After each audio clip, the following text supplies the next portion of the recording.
Alright, so this is morning after. Gearbox is nice and solid. Diff is welded nicely, and the half shaft that went in, spot on, no problems. You can't spin them all the way around, so that's good. I'm very pleased the way this gearbox disassembles and assembles back together. You can take the diff off within probably 5 minutes once you get the gearbox off, so that's very easy. So far everything's getting good.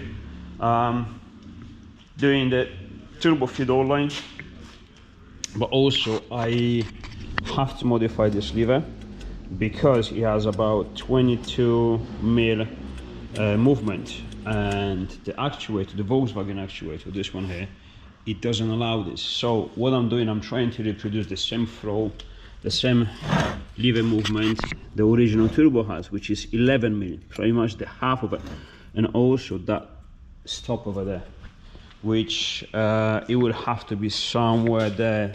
The thing is, I'm probably gonna chop this without removing obviously this apart, because it won't give me any more space. Maybe just the compressor housing.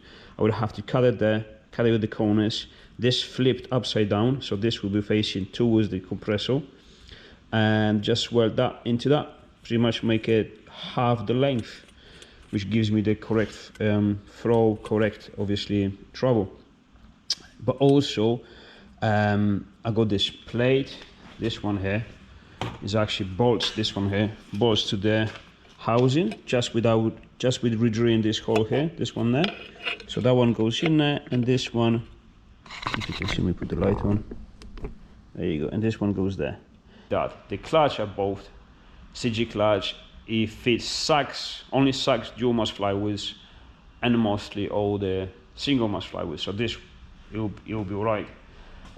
It's supposed to hold about 600 newtons of torque, 550 or 600, which should be enough.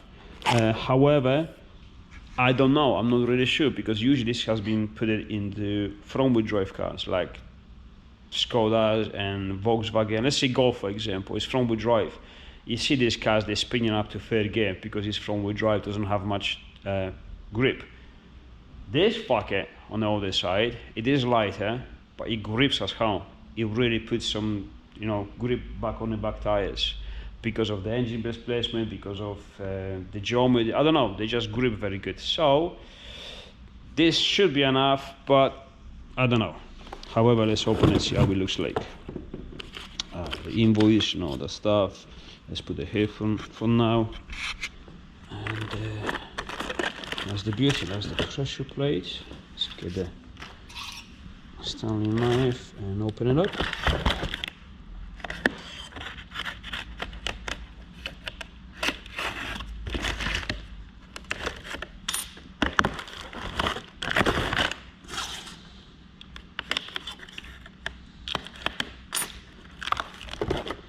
Okay. Looks good, looks simple. It's got springs in it. CG Motorsport. Okay. And pressure plate. Oh, that's a nice touch. I should start doing that as well. And the pressure plate reinforced. So pretty much loads of stuff comes from the pressure plate, because obviously generates more pressure on the friction plate, and that's how you increase the. Okay, it's nice because it's blue. It's fresh. Not really much into it. It's very simple. It's just, strong springs, good friction plate, and that's what you need really. And then if I run out of my dual mass flywheels, one is there and the other two of them are there, I'm just gonna switch to the single mass. And if this won't be enough, then I'm probably just gonna get a twin plate. Yeah, it's gonna be noisy, but to be honest, you can't really know. So best way to do it is just experiment. Put it on, see how it goes.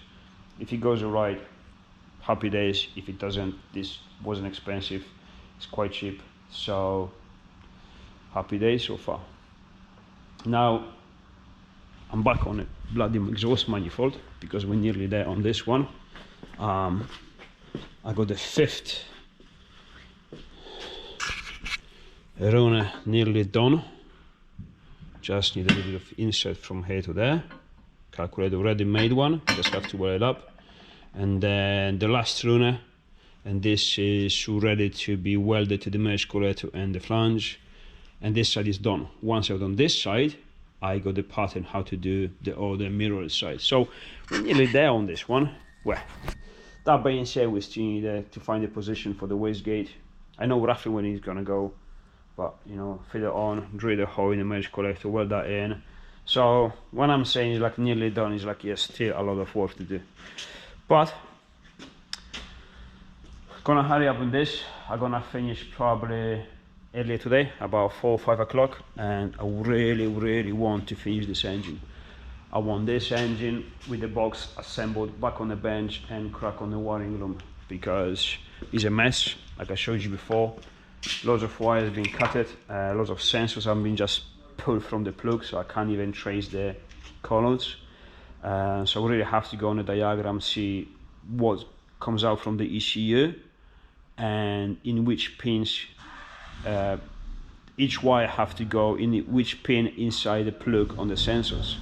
So you know, it's going to be time consuming, but it has to be. The engine is done, the exhaust manifold, I know this is my exhaust manifold, I'm supposed to make one, but this isn't actually that bad. You know, it's not good, don't take me wrong, I don't really like it, I'm not really happy with it, but it's not horrible. I looked inside, and each runners, they kind of separated. Even here when they join together, they kind of separated till like quite a lot, so they take the same direction, this one, this two, and when they join over here, there's a nice separation here. Then I ported massively over here, I poured them inside there. I wanted different flange, obviously much bigger entry for the turbo, much bigger turbo as well. And it's like, well, all right, it is a bit of a compromise, but you know, it saves me like 3 or 4 days of work doing this exhaust manifold, and I'm happy with that for now. It'll be fine, it'll be all right. Gearbox is done. I split it in half, which is very easy to come off, take it apart, and very easy to assemble it. It's actually not very complicated inside. I'm very happy with it, looks pretty strong. Took the diff off, and I fitted this limited, very limited slip differential, which is called Lincoln, if you know what I mean. And you cannot do it if you have a front wheel drive car, but in a rear wheel drive car, no problems. Front wheel drive, you won't be able to steer. Rear wheel drive, no problems whatsoever. You actually steer better, if you know what I mean. So, but this will never give up on you. This will never get worn or, you know, break the plates or anything. So I like to do it on the rear wheel drive cars. Well, that's it really. I still have to do my return line because they kind of different. So I have to botch something up today. I got my adapters for the EGT, then the back pressure sensor is gonna be here. I'm gonna chop this off and put the fitting over there. This is my feed line, which goes this way, roughly away from the exhaust housing, from the hot side. It's gonna go this way, and then on the top of the plenum. Oh, plenum, yes, still have to be done, because for now I got this original one, and someone asked me which plenum you use. I'm using these ones because I think they're the best.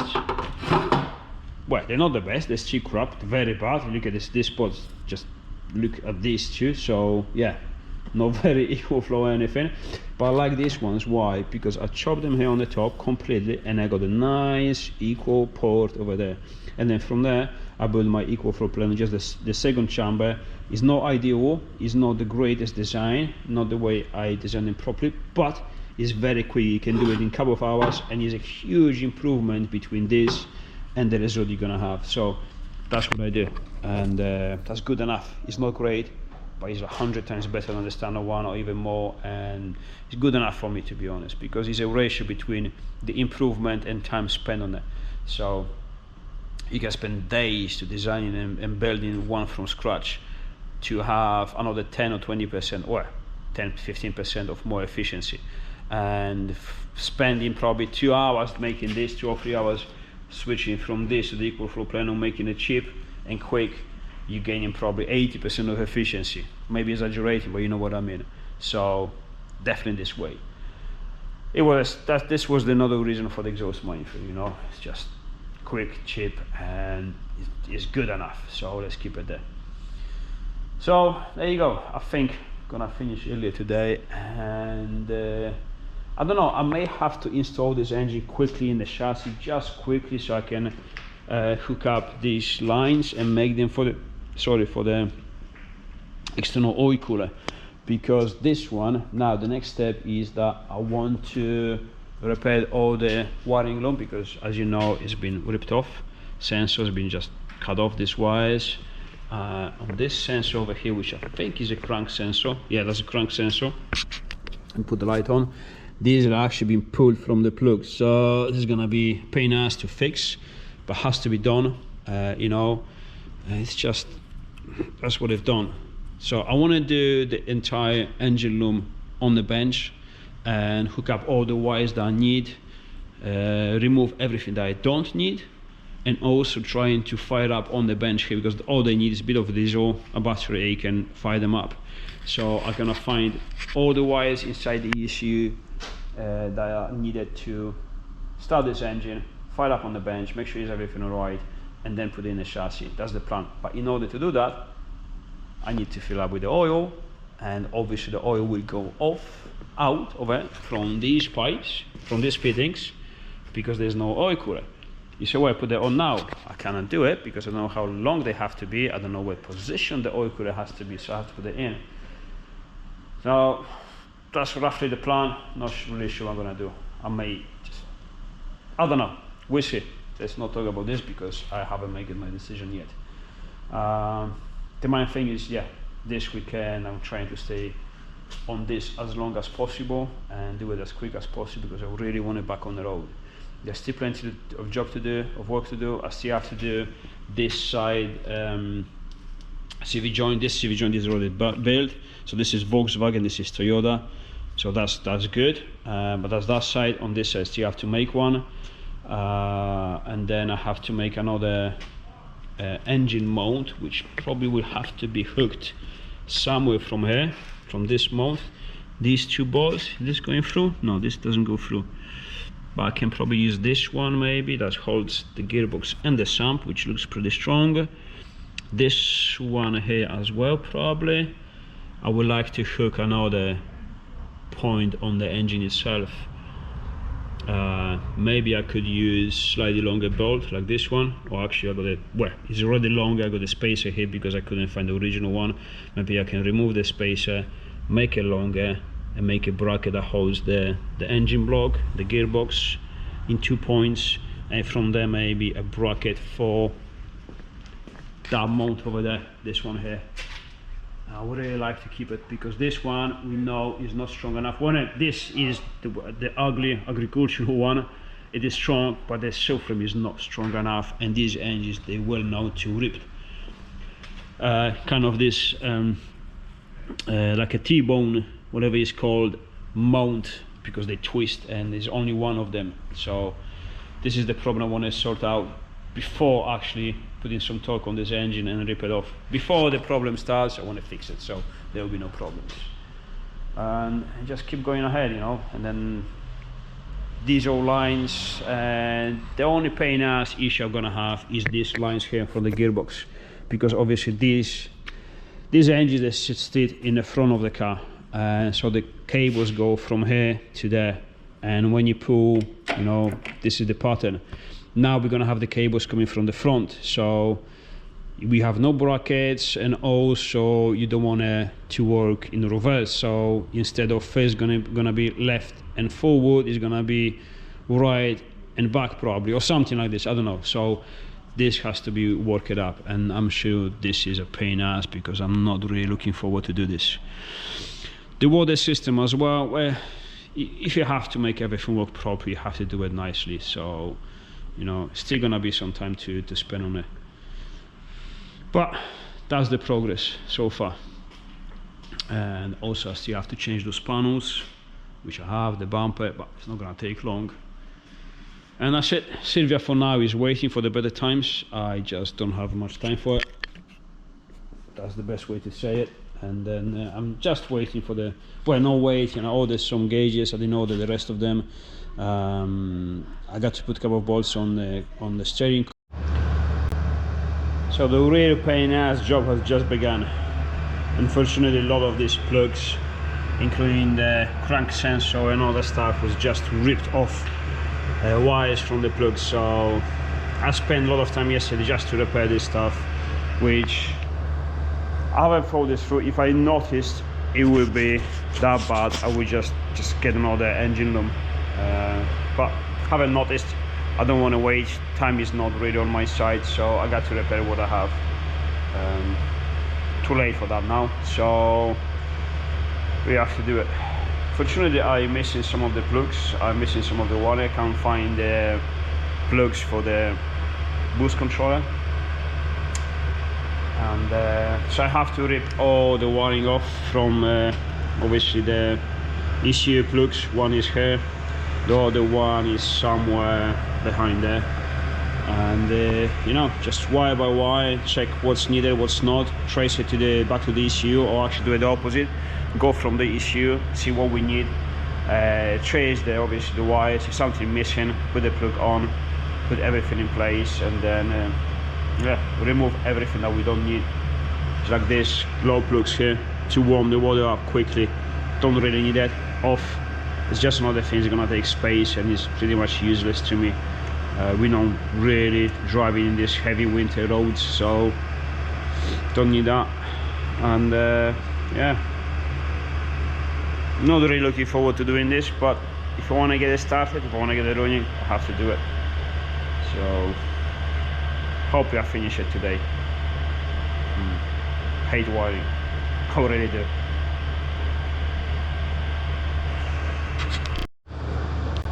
Alright, so we're getting somewhere. We got the large ECU plug.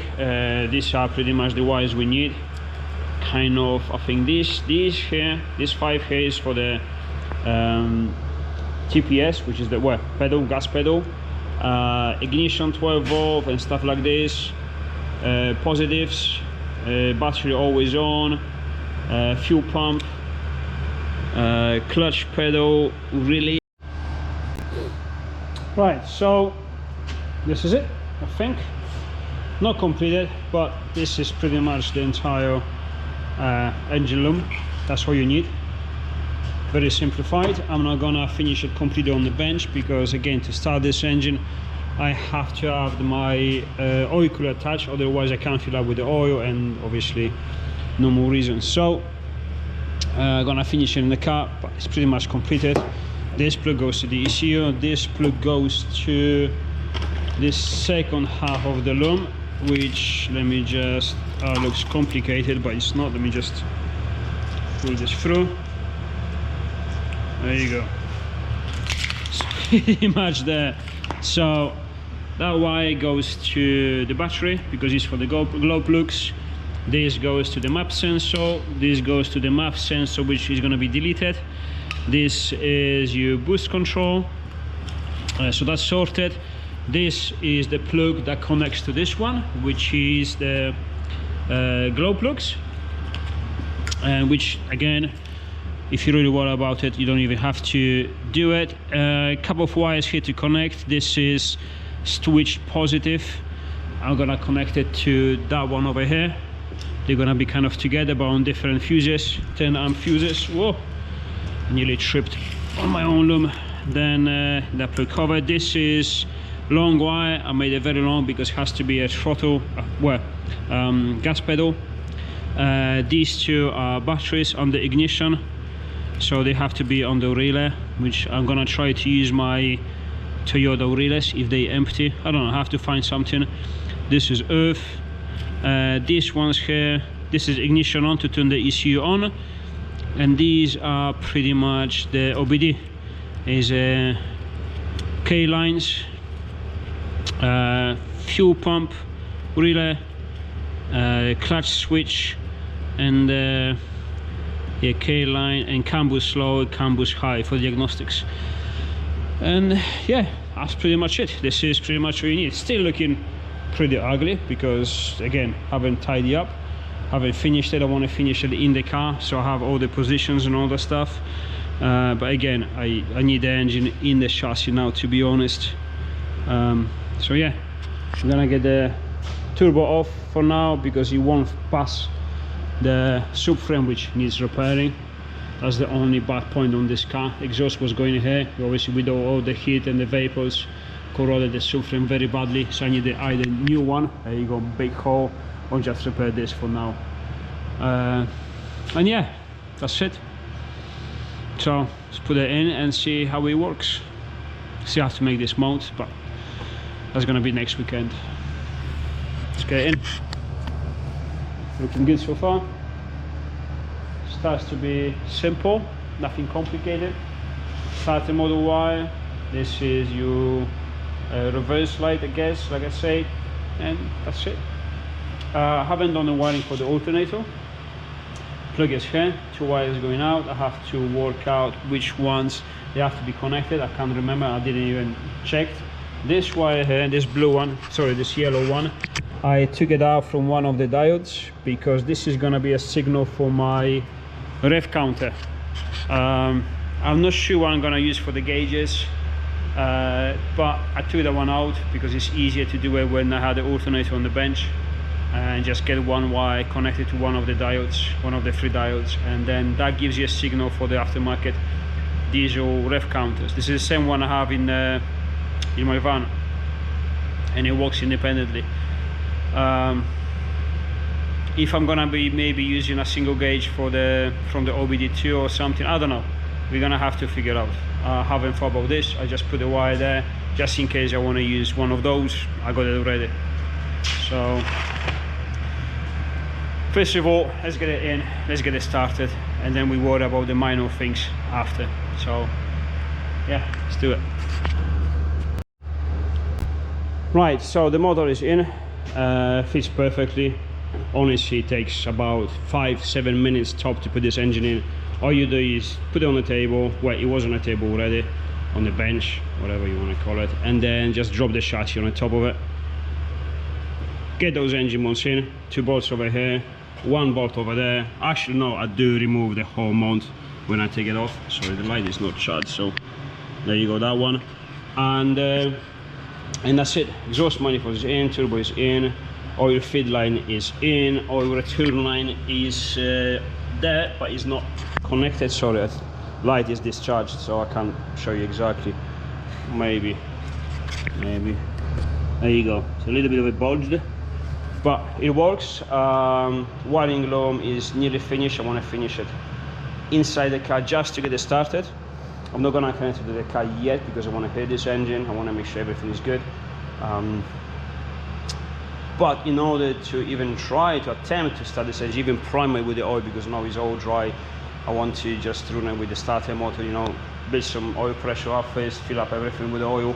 I need to connect the oil cooler because my oil heat exchanger under the oil filter housing, as you remember, is gone, and I'm running just the external oil cooler. But if I put the oil now, it will just squirt out from there, so I have to connect it. The problem is I have -12 lines, -12 fittings, and the exit from this, and there are 2 adapters, and they are -10, so they're too small. I have one of these which is -10 to -12 adapter, and I can run my fittings. I know it's a bit too, but this is what I get. I'm not gonna spend any money on this. I'm using what I have in the workshop, so that's okay. On this side I don't have one. This is the original one to -10. So what I'm gonna do, I have a Welding fitting -12.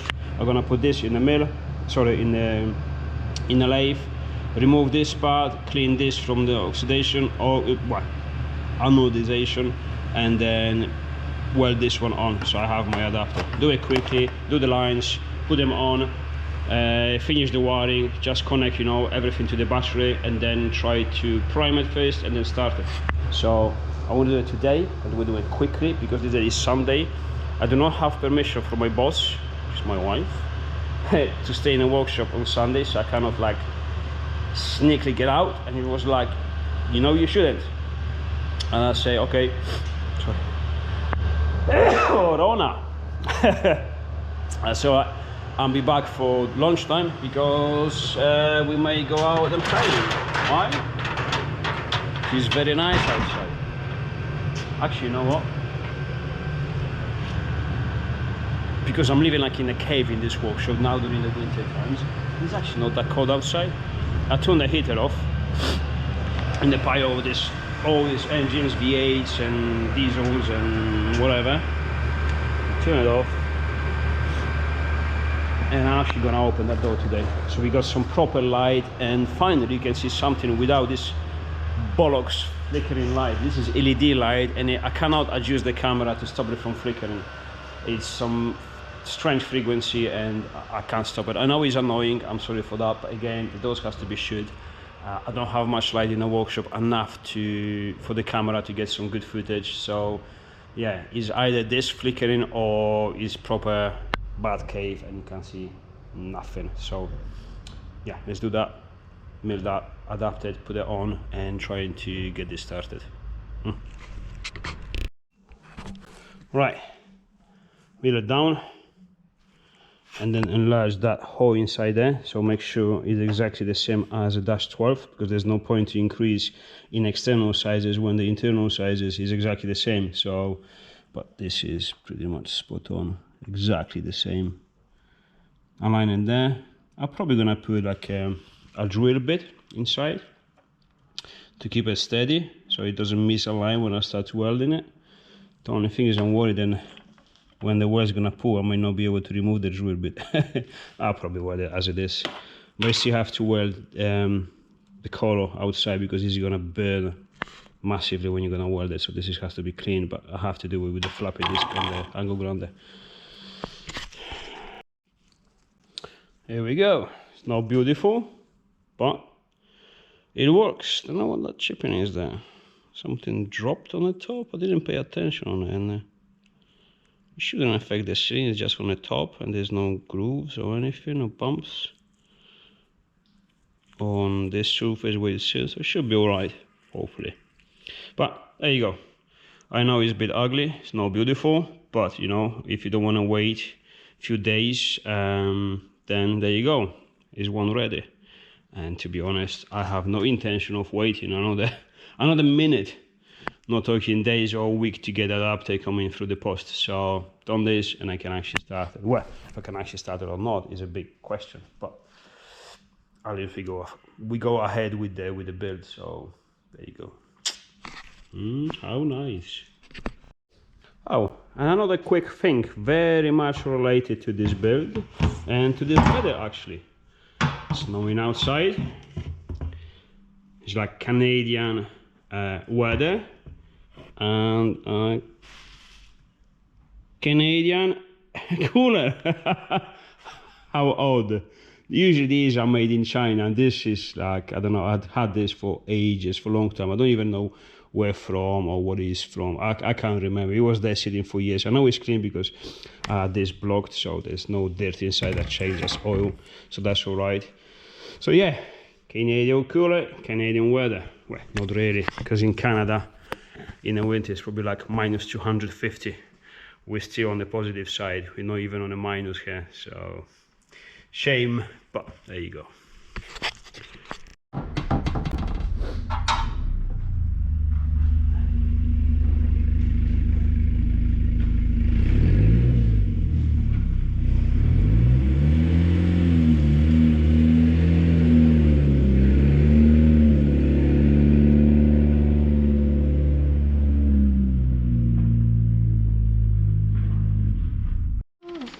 So this is the dodgy wiring, very dodgy wiring. Well, it's not, it works, so yeah. It's not dodgy. If it's ugly but works, then it's not dodgy.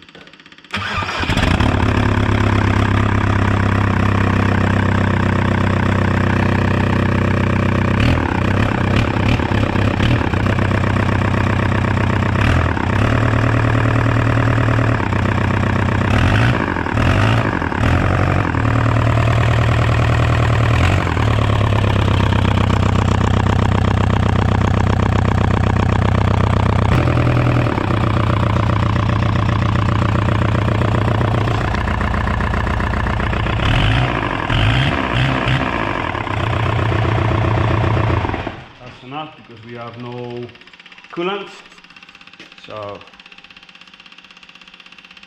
Let's not get a warm. And the fuel pump off.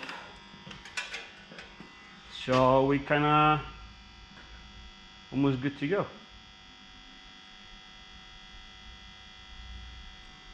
You know what I wanna see? I wanna connect the turbo solenoid boost controller. It's only 2 wires, and see if he closes the vanes. Oh yeah. We should hear actually spooling differently as soon as it starts. Yeah. Right, so let's turn the ECU on again, and the way you turn the ECU on is by connecting this dodgy wire to the rest of these dodgy wires, and then something happens inside, kind of magic, and everything kind of works. So, okay, there's the fuel pump line. Don't really need it, but if I can just make it easy. There you go. Yeah. So this one has to be connected here, and then once this factory actually starts, where's the starter motor? This is your starter motor, very racy.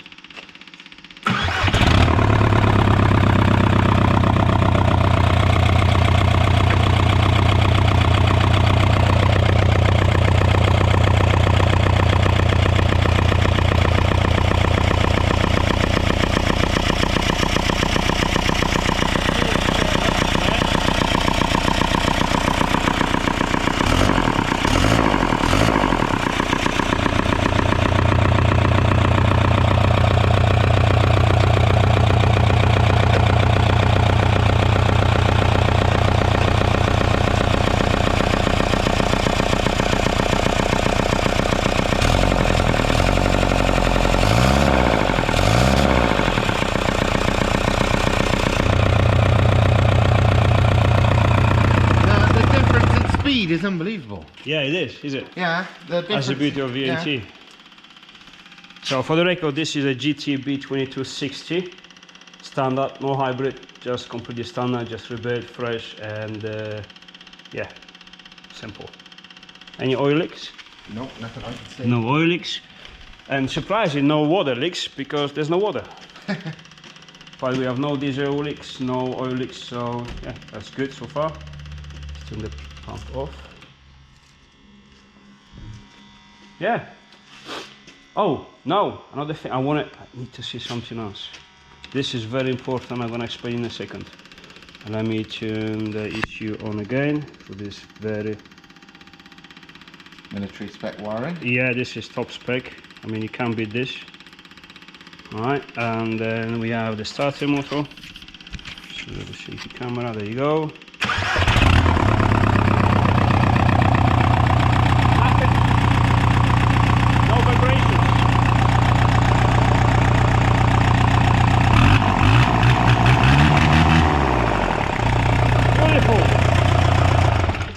Now I'm gonna explain.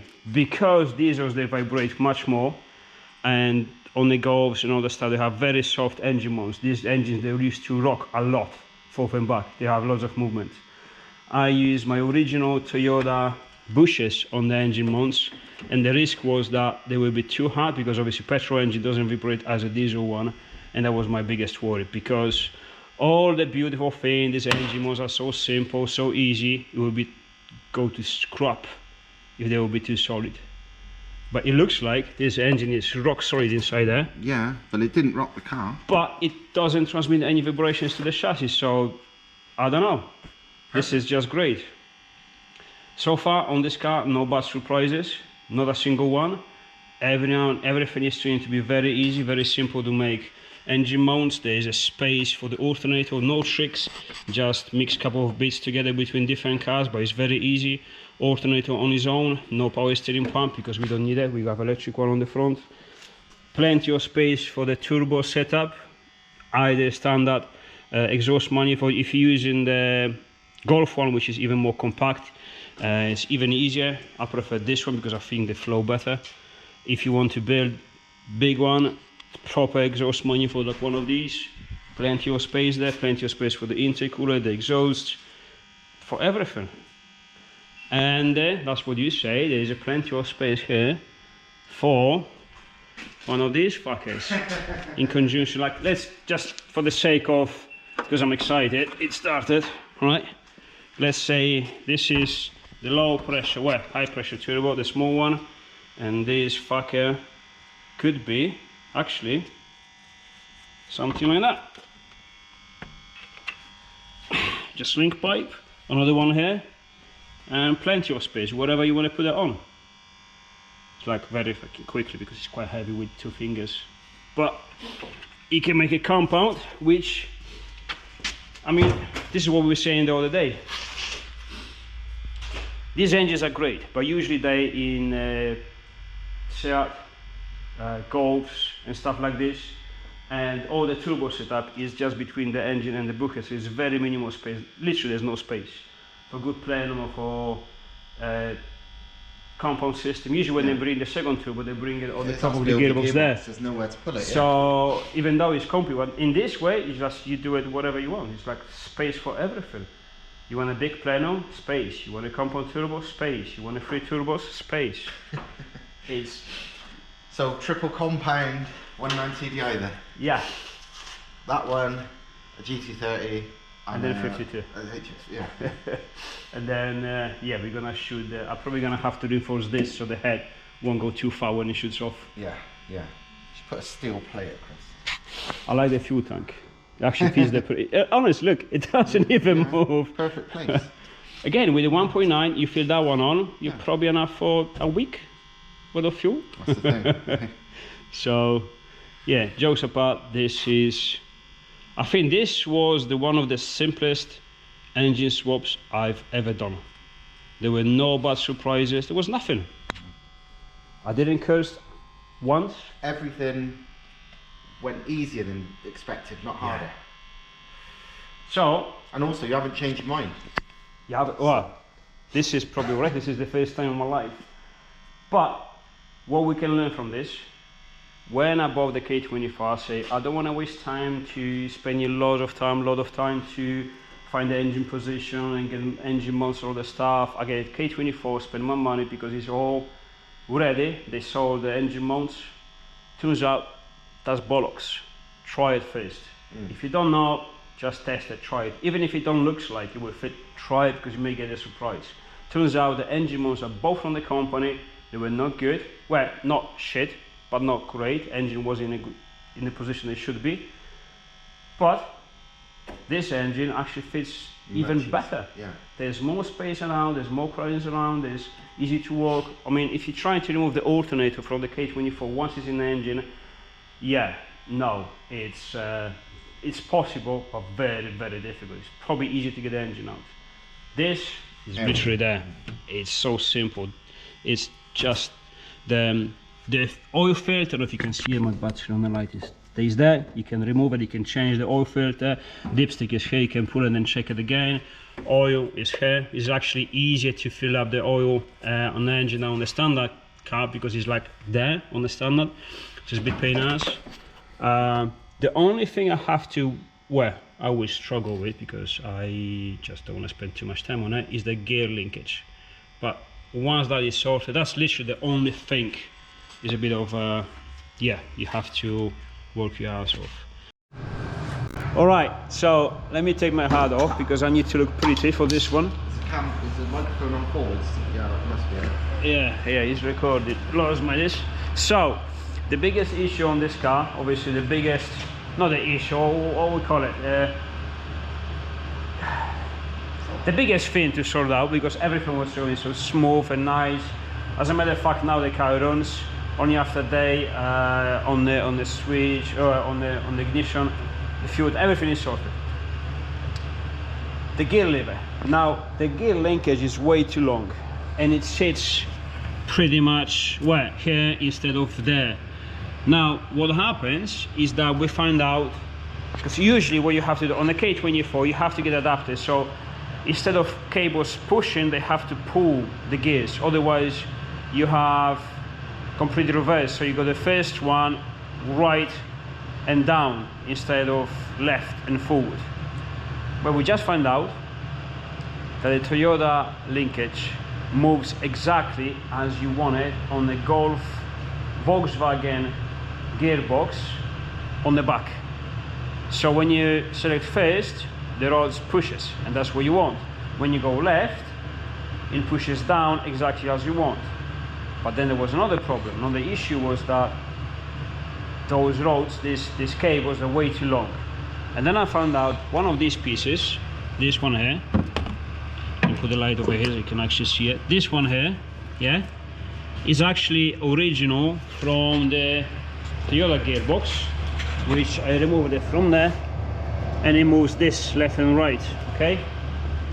So what happens is this little bastard fits in there, and there's another hole over there, because obviously I have to make a bracket to support, but that's nothing, that's like 10 minutes job, and it bolts into this hole over here.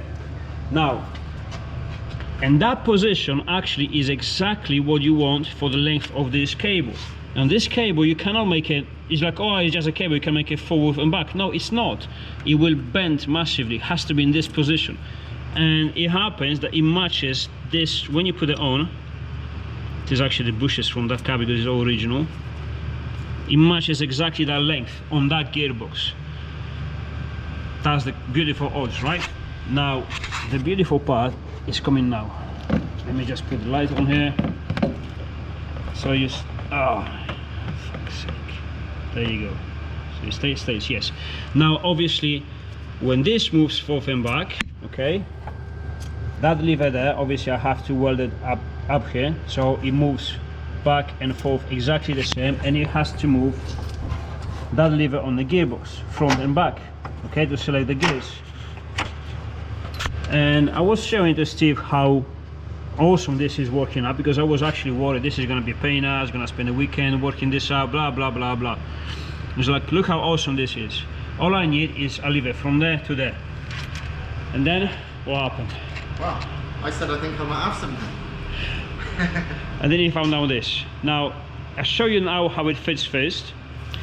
This is M8, which is exactly what fits in that hole over there on the bottom there. This is exactly the M8.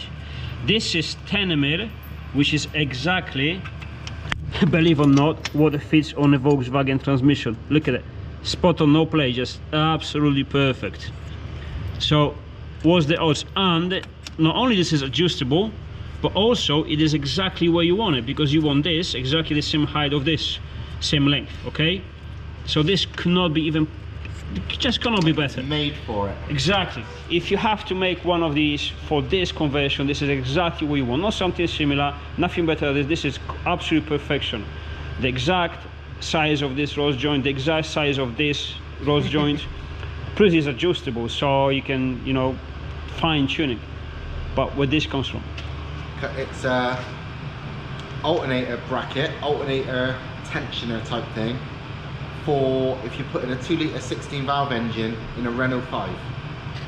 And I just had it spare because a friend didn't need it for his, and I kept it because I keep everything, because you never know when you need it.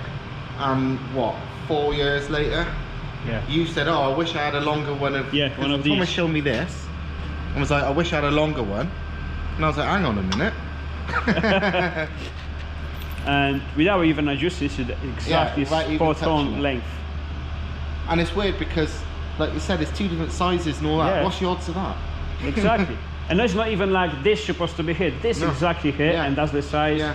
and that should be there, and that's, it's just, That's fate that this is meant. this meant is, to be. if it wasn't that late today, I would probably do it today. I'll probably do it anyway. Yeah, I was gonna say. Probably staying anyway. This is, you see, this is the beautiful, this is exactly what we were saying the other day. When you don't have to struggle with this engine swaps or modifying cars, everything just going down the hill, no surprises, everything works out very nicely. It keeps you motivated. It I makes mean, it so much more fun. yeah, I got the electrics done, well, kind of, nearly all of it. I got the fuel filter behind the battery, which is there, you can see it, nicely hidden. I got all the fuel lines, the cooling system is done. I managed to retain very easily the self-bleeding system on the Volkswagen stuff, using the standard expansion bottle and the standard pipes. Believe it or not, everything just combines to fit together and interlock with each other very, very easily. The oil cooler is here, everything is done. You can actually start the car. Well, let me just show you for who doesn't believe. The gas pedal is not fitted yet, but I work it up. It's one of the holes that fits the standard pedal. Actually matches one of these holes, so I have to make a bracket to hold the other one, but again, it's very easy. It's all clear here to start it. Yeah. No, this is no need it. Yeah. So there you go. Fuel level.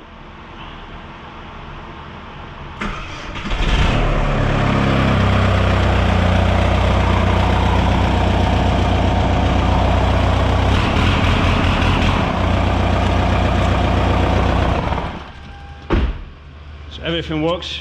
Also, this is the original housing for the put the light on it. If not, you can't see anything. There you go. That goes there. I don't need this exit because it's surplus. I don't need it. So in that housing, I just welded I just welded that inside and drilled a hole, tap it for the sensor, which is original from the original engine. So original gauges works with a temp gauge, so that's easy. And I said everything just goes nice and smooth. This is good. This is good. We got the boost control, we got everything wired up pretty much. Just have to make it nice and neat, and that's it. Time to the exhaust, which me being lazy, I guess is gonna be just a 90-degree from here to there. If it's gonna be too loud, which is gonna be, I'm gonna sort it out later. Plenum one day, and another day do the boost pipes, and that's it. Well, not that's it. We still need the CV joints. I'm getting excited now. I'm getting excited, but I'll tell you, the day off today, I cannot do it tomorrow, so this has to wait till until the next weekend. But this is being positively jealous. Do you remember what I said the other day? I'm jealous how everything works out very easy on that. Easy to work out, easy to fit, everything is just working out perfectly. I was like, I'm really jealous. Not the bad way. In a good way. Yeah. In a good way. And maybe, more I know that this is it. This is doing the same. But this is unbelievable. If you say it to someone, if you didn't put it on the video, I would not believe that. It's like, what's the odds? Ridiculous, look. Considering it's not anything you'd normally have lying around anyway. No. Even And then you were like, hold on, yeah, it's there. Yeah. After what, 4 years you say? Quite a long time. And weirdly, it's down there, even though I've never had any use for it on any of my cars. Yeah. Rather than pull it up there somewhere. Because usually you got this stuff over there. Yeah, anything I'm not using, Really? I generally put up there. But that, for some reason, I kept down here. And it was obviously, I was looking into the future. It is incredible. This is just... Good times. I'm gonna make this gearbox shifting as I want. I was going to say, This is gonna need be- a lovely shift. Yeah, because now this cable is as you felt it. Yeah. Nice and straight, there's no bends, not a single curve. So, this is nice, very nice. Well, that's it for me, because I'm excited, I want to go forward, I want to put this one on. So, see you tomorrow.